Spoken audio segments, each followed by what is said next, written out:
ఒకరోజు చింటూ తన పాఠశాలకు సెలవు కావడంతో ఉత్సాహంగా నిద్రలేచాడు. ఈ సెలవు రోజును ఎలా గడపాలో ఆలోచించాడు. తన స్నేహితుడైన కుక్క భైరవతో కలిసి ఎప్పుడూ వెళ్లే పార్కుకు కాకుండా కొత్తగా ఏదైనా ప్రదేశాన్ని అన్వేషించాలనుకున్నాడు.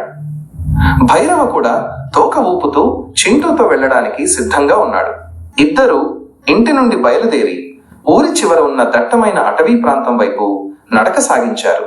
అనుకోకుండా దారి తప్పి దట్టమైన పొదల మధ్య ఉన్న ఒక చిన్న మార్గం గుండా ముందుకు వెళ్లారు. ఆ మార్గం చివర వారికి ఒక అద్భుతమైన దృశ్యం కనిపించింది.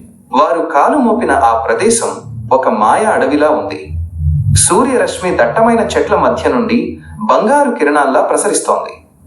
గాలిలో చిన్న చిన్న మెరుపులు ఎగురుతున్నాయి. చింటూ ఎప్పుడూ చూడని అద్భుతమైన పువ్వులు అక్కడ ఉన్నాయి. పెద్ద పెద్ద గులాబీలు, నీలం రంగు తామర పువ్వులు స్వయంగా ప్రకాశిస్తూ ఆకర్షణీయంగా ఉన్నాయి. భైరవ అక్కడున్న పెద్ద పుట్టగొడుగులను చూసి ఆశ్చర్యంగా వాసన చూస్తున్నాడు. ఈ మాయా అడవిలో నడుస్తుంటే చెట్లు కూడా గుసగుసలాడుతున్నట్లు శబ్దాలు వినిపించాయి. భైరవ ఏదో కొత్త వాసనను పసిగట్టి చింటూను ముందుకు తీసుకెళ్లాడు. అలా నడుచుకుంటూ వెళ్తుండగా వారికి ఒక పెద్ద పురాతన మర్రి చెట్టు కనిపించింది. ఆ చెట్టు తొర్రలో నుండి వింతైన నీలం రంగు కాంతి బయటకు వస్తోంది.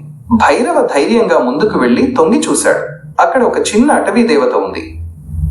ఆమె రెక్కలకు దెబ్బ తగిలి నొప్పిని భరించలేక ఏడుస్తోంది. చింటూ వెంటనే స్పందించాడు.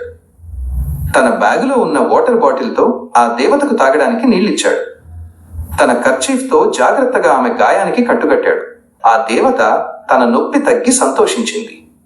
చింటూ సహాయానికి మెచ్చుకుంటూ తన మ్యాజిక్తో భైరవ మెడకు ఒక అందమైన బంగారు గంటల పట్టీని బహుమతిగా ఇచ్చింది. అలాగే చింటూకి ఎప్పటికీ వాడిపోని ఒక మాయా గులాబీ పువ్వును ఇచ్చింది. ఈ అడవిలో ఇంకా ఎన్నో రహస్యాలు ఉన్నాయని మళ్లీ రమ్మని చెప్పి మాయమైపోయింది. చింటూ, భైరవ సంతోషంగా ఆ దేవత ఇచ్చిన బహుమతులతో ఇంటికి తిరిగి వచ్చారు. మామూలుగా ప్రారంభమైన వారి సెలవు రోజు ఎప్పటికీ మరచిపోలేని ఒక అద్భుతమైన మాయ అడవి ప్రయాణంగా మారిపోయింది. ఆ మాయా గులాబీ చింటూ దగ్గర ఉన్నంత కాలం వారు ఎప్పుడైనా ఆ అడవికి వెళ్లి కొత్త సాహసాలు చేయవచ్చు.